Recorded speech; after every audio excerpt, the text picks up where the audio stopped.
In this video, I'm going to show you how you can use Hasura's permission system to make some fine-grained and specific authorization rules based on the claims in a JWT.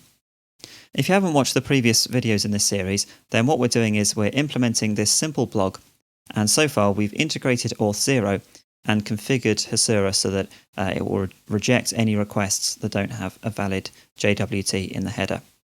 In the previous video, we implemented an action on auth0 which populated the JWT with some claims that Hasura requires in order to tell it what role the user has.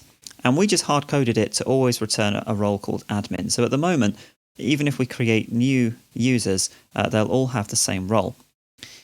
For the purposes of this video, so that I can demonstrate the permission system, I want to change that so that we can sometimes get different user roles.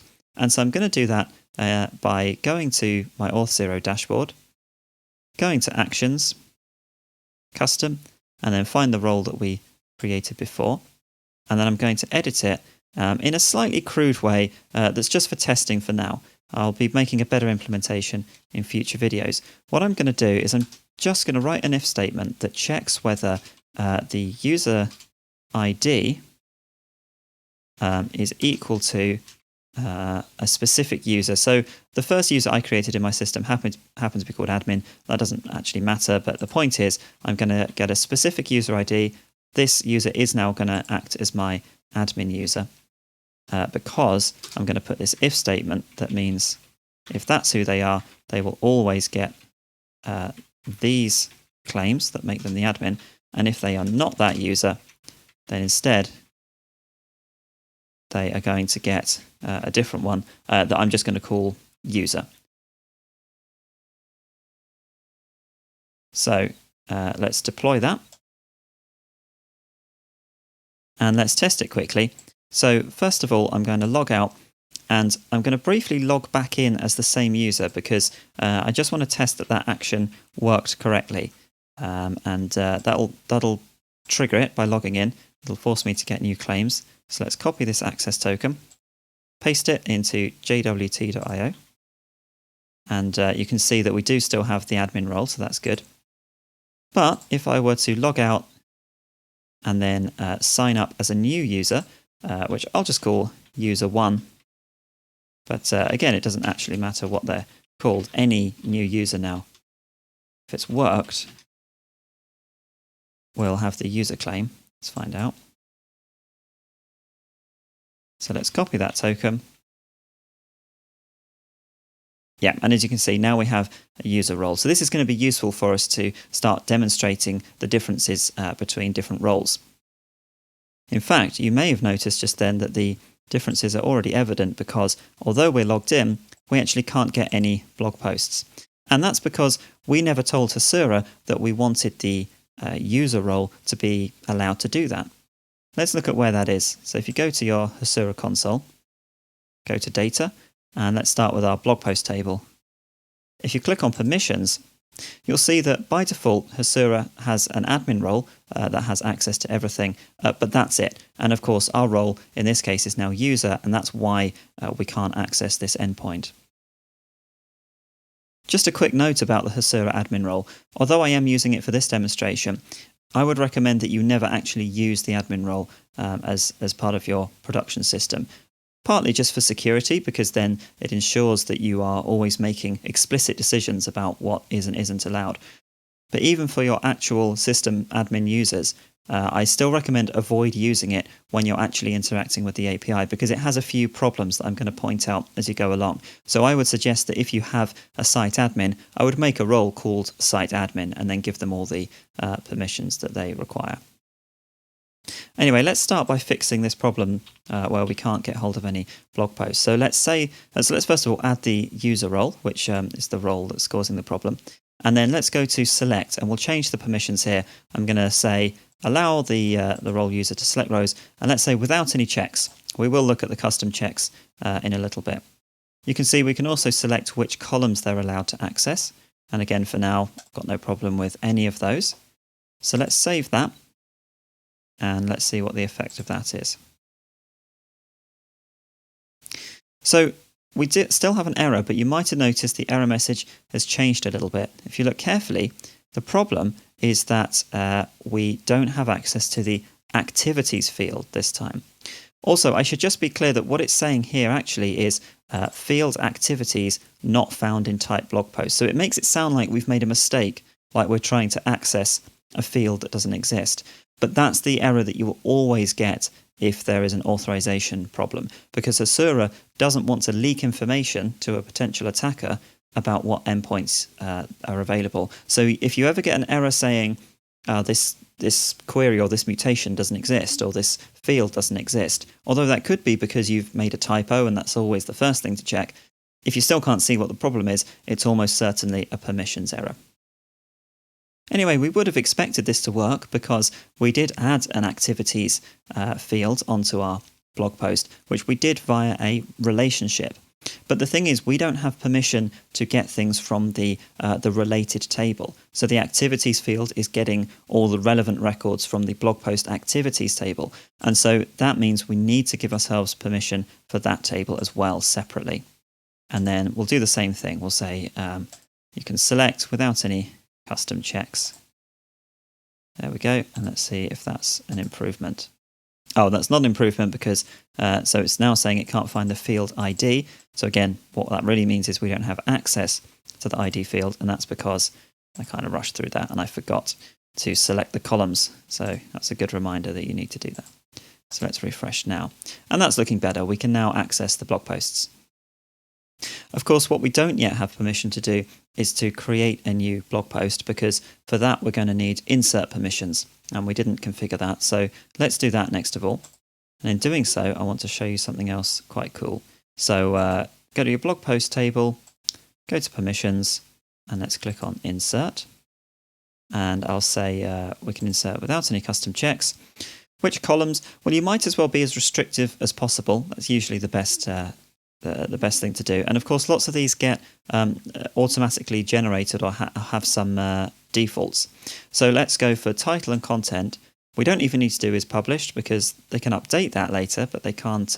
There's no need for them to set it while creating the record, because the front end doesn't let them do that yet. And then finally, user ID. And that's the other thing I wanted to talk about. I added that user ID column right at the beginning, but we hadn't had a chance to use it yet because we hadn't integrated auth0, and so we didn't have a concept of users. So I could tick that and allow the user to send their user ID down with the request, but that wouldn't be very secure because there's nothing stopping them from just sending down the wrong user ID and then acting as someone else. We need to populate that user ID field with the user ID that is in their token. Luckily, Hasura has a really nice and easy way of doing that, and it's through these column presets. So what we can do is we can select a column, in this case user ID. We then get to choose whether it's a static value, so like a constant value, which won't apply here, or from a session variable. And Hasura's session variables can be set in a few different ways, but for our purposes, the main way is going to be through the claims. And then we just have to put the name of the session variable, whose value we want to put into that field.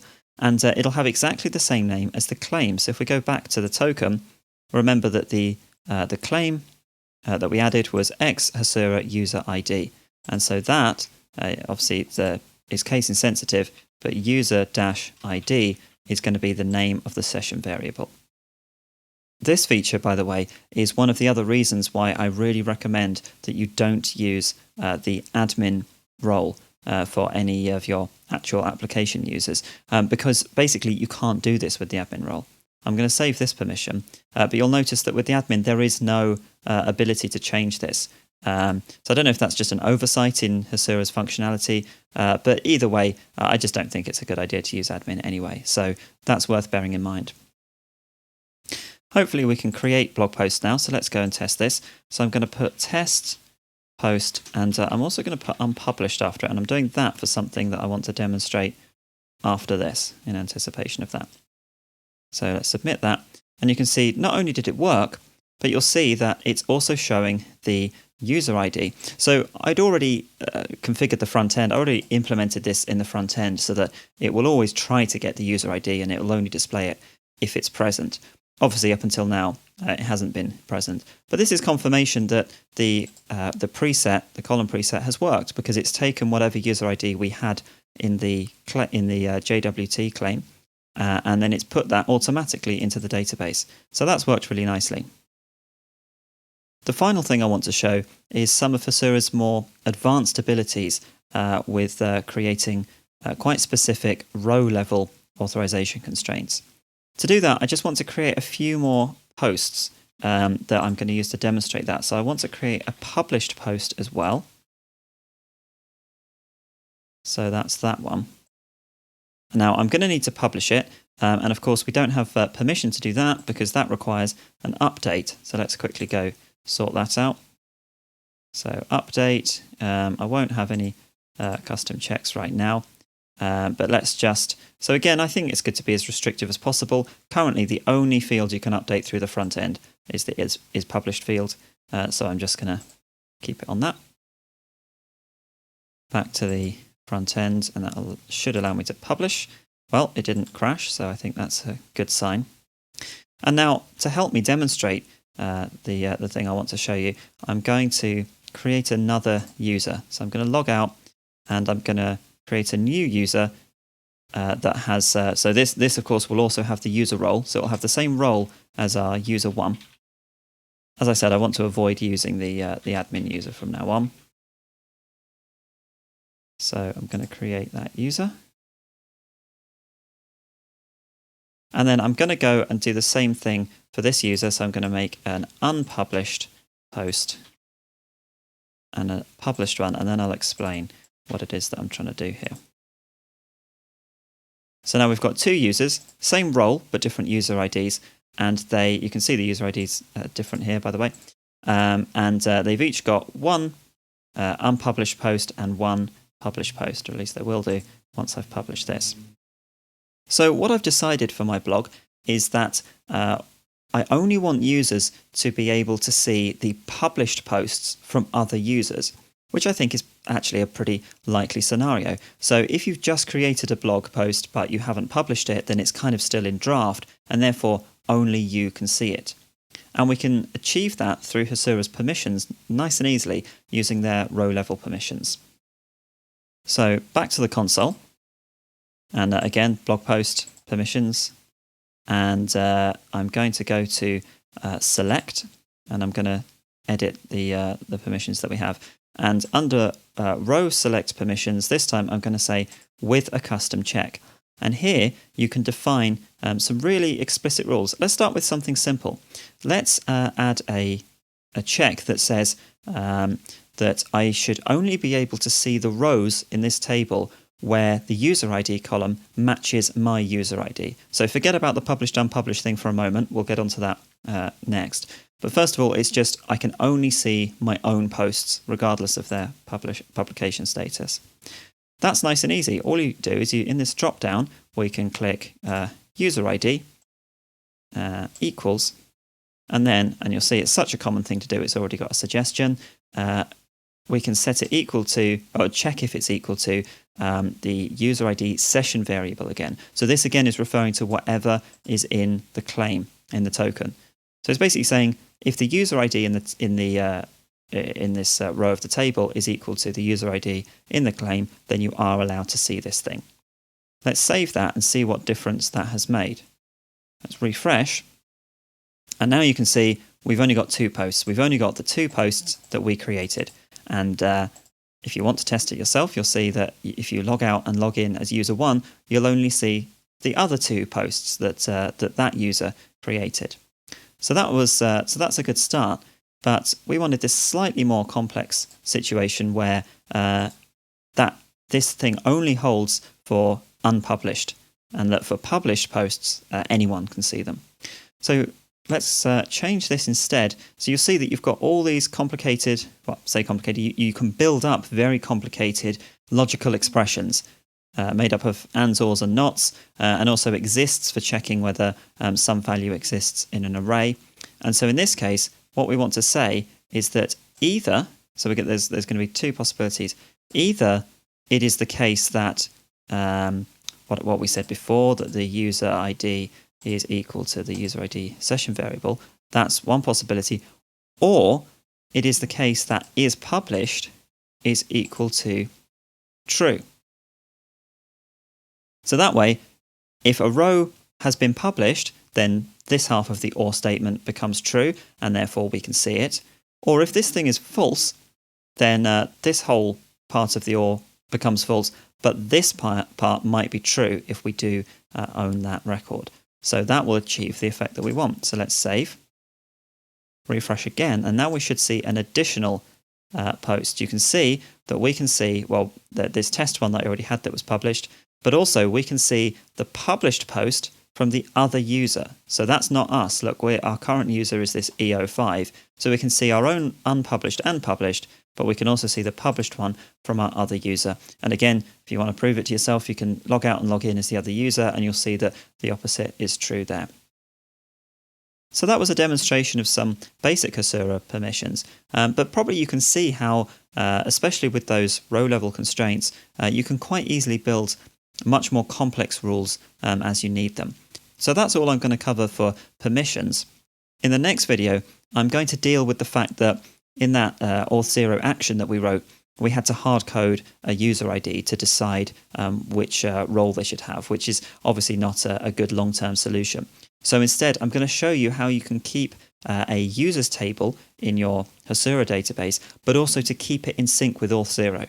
Because when you have an external identity provider, you have this slight problem that your user data is potentially specified in two places, both in your identity provider and in the database.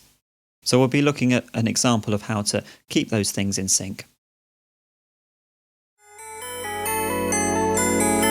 If you enjoyed this video and would like to help us to make more, please click the subscribe button.